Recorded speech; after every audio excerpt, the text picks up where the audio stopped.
नमस्कार दोस्तों, मैं सुनील कुमार आपका स्वागत करता हूं आपके अपने चैनल क्या चाहती हूं मैं।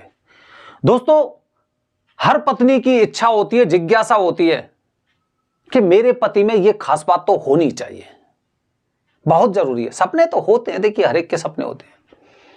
तो वो कौन सी चीजें, कौन सी इच्छाएं जो हर पत्नी अपने होने वाले पति में भी देखती है, अपने पति में उन चीजों को डालना भी चाहती है। पहली बात, सबसे पहली महत्वपूर्ण बात होती है, हर पत्नी चाहती है कि मेरा पति तरक्की करे, किसी भी तरह से तरक्की करे। मतलब सही रास्ते पर, ऐसा नहीं चोरी डकैती डालनी है ठीक है, ऐसा नहीं है, लेकिन तरक्की करे।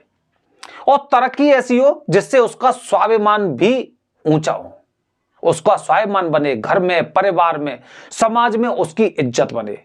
हर पत्नी की सबसे पहली इच्छा यह रहती है कि उसका पति है ना, वो आत्मनिर्भर हो, स्वाभिमान हो और नाम ऊंचा करे, नाम रोशन करे अपने परिवार का। बड़ी खुशी होती है। पत्नी किसकी है? उसकी पत्नी है। ये पहली इच्छा होती है। दूसरी महत्वपूर्ण बात, हर पत्नी ये चाहती है कि मेरा पति ना मेरा कहीं पे अनादर ना करे, ना मेरे मायके में, ना ससुराल में, ना किन्हीं लोगों के सामने। मार्केट में जा रहे हैं तो, घर परिवार में तो अपमान ना करे। जो भी बात करे अकेले में करे।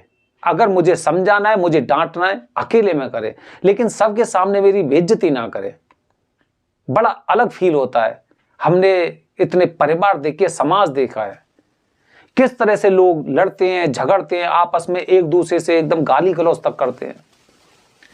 मैं ऐसा नहीं चाहती।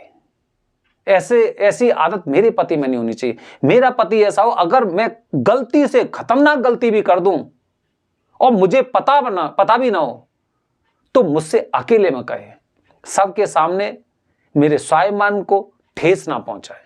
ये दूसरी बात होती है। तीसरी महत्वपूर्ण बात दोस्तों ये होती है, हर पत्नी ये चाहती है कि उसका पति उसे पूरी तरह से समय दे, पूरा समय दे। काफी लोग होते हैं ऑफिस से लेट आते हैं, ऑफिस से लेट आने के पश्चात उनकी एक हैबिट भी बन जाती है।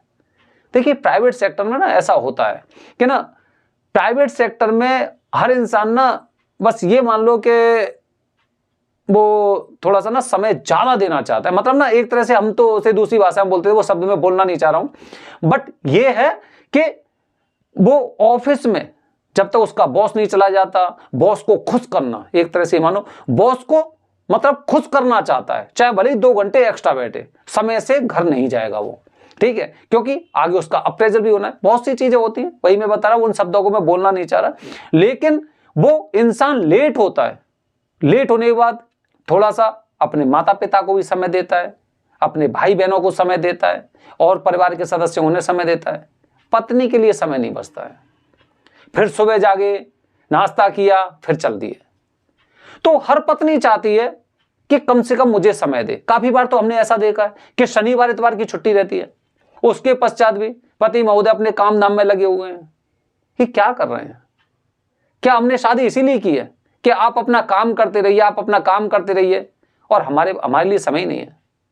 ये चीजें बहुत खराब होती हैं। तो हर पत्नी ये चाहती है कि उसका पति उसे समय दे, उससे बातचीत करे, उसके मन के कुछ भाव होते हैं, उन भावों को वो बताए, अपने अपने बारे में वो कुछ बोलना चाहती है, किससे बोले? जिन बातों को वो आपसे बोल सकती है, वो बातें किसी और से नहीं बोल सकती।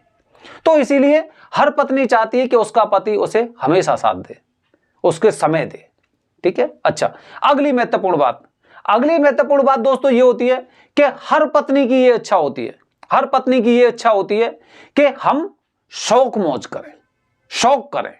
शौक मतलब एक तरह से ये हो गया, क्योंकि जब तक हम शौक नहीं करते तब तक हमें ना एकदम दबा हुआ, कुचला हुआ माना जाता है। कि बाकी बात भी सही है कि हमें ना अपने शौकों पर भी ध्यान देना चाहिए। जब तक हमारे शौक हम नहीं करेंगे तब तक लोगों को भी जानकारी नहीं होगी, लोग हमारी इज्जत भी नहीं करेंगे। ये महिलाओं में बहुत अच्छा गुण होता है कि वो बार बार कुछ ना कुछ शॉपिंग करती रहती हैं, बार बार कुछ ना कुछ खरीदारी करती रहती हैं, अपने शौक मौज पे कुछ पैसा खर्च करती हैं। बहुत जरूरी होता है। देखिए, आप पूरे महीने में 10 लाख रुपए कमाइए, 10 लाख कमाइए, और आपने अगर शौक नहीं किए तो वो 10 लाख बेकार है। किसके लिए कमा रहे हो? जो कमाई से आप अपना खुद के शौक मौज पूरे नहीं कर पाए, अपनी पत्नी के शौक मौज पूरे नहीं कर पाए, कोई फायदा नहीं है कमाने से। तो हर पत्नी ये चाहती है कि मैं भी शौक मौज करूं, तो उसे शौक मौज भी आपको कराने चाहिए, हर पत्नी की ये इच्छा होती है। अच्छा, पांचवी महत्वपूर्ण बात दोस्तों, पांचवी महत्वपूर्ण बात ये होती है कि हर पत्नी ये चाहती है कि उसका पति ना हमेशा बन ठन के रहे। ऐसा नहीं है शेविंग आ गई पता ही नहीं है, ठीक है, जैसे तैसे कपड़े हैं, बेढंगे कपड़े पहन रखे हैं, घर में ही तो बैठा हूं, क्या हुआ, बाहर ही तो जा रहा हूं, सब्जी लेने ही तो जा रहा हूं, यहीं पे तो जा रहा हूं, वहीं पे तो जा रहा हूं, ठीक है। तो बेढंगा नहीं, मतलब अपने आप का ना वो मेंटेन करके रखना चाहिए उसे, ऐसा नहीं कि वो कुछ भी नहीं। हर पत्नी ये चाहती है कि उसका हस्बैंड उसका हैंडसम हो, बेढंगा ना रहे और फुली तरह से एकदम शौक करे, अगर जाए तो पता चले कि हाँ भाई वो इंसान जा रहा है, उसका पहनावा, उसकी बोलने की स्टाइल, क्योंकि जैसा हम पहनते हैं ना वैसी हमारी भाषा भी होती है, हमारा बर्ताव भी वैसा होता है और हमारी जो सर्कल बनती है ना वो भी उस हिसाब की बनती है। आप ये देखना, अगर आप जनरल डिब्बे में, ट्रेन के जनरल डिब्बे में अगर आप बहुत अच्छे कपड़े पहन के जा रहे हैं ना, तो जहां पे सीट पे जगह नहीं होगी ना, वो इंसान भी आपको थोड़ा सा जगह तो दे देगा, आ जाओ यहां पे बैठ जाओ। किसकी वजह से? कपड़ों की वजह से, आपके रहन सहन की वजह से। तो महिलाएं ये जानती हैं, इसीलिए ये 5 आदतें, हर पत्नी अपने पति में ये 5 आदतें चाहती है कि मेरे पति के अंदर ये 5 आदत होनी चाहिए। और जब ये आदतें किसी पति में होती है ना, वो पति पत्नी ये मान लो कि वो कभी दुखी नहीं रह सकते, क्योंकि पत्नी ने उसके 5 गुणों को पहचान लिया है। और 5 गुण पहचान लिए तो घर में जो आपस में होती है ना तू तू में, वो तो बिल्कुल होगी नहीं। और तरक्की तो आप करने ही वाले हैं, क्योंकि आपका नेचर इस तरह का बन गया है, आपका लोग सम्मान करने वाले, क्योंकि आपका व्यवहार ऐसा हो गया है, आपका रहन सहन, आपका बोलचाल, सब कुछ ऐसा हो गया है। तो इसीलिए हर पत्नी का यही मन करता है कि ऐसा पति मुझे मिले। दोस्तों, अगर आपको ये वीडियो, ये पॉइंट अगर आपको अच्छे लगते हैं तो निश्चित रूप से कमेंट जरूर करना, जिससे आगे मैं आपको और कुछ जानकारी दे सकूं। बने रहिए हमारे चैनल के साथ दोस्तों। हर हर महादेव, हरिओम।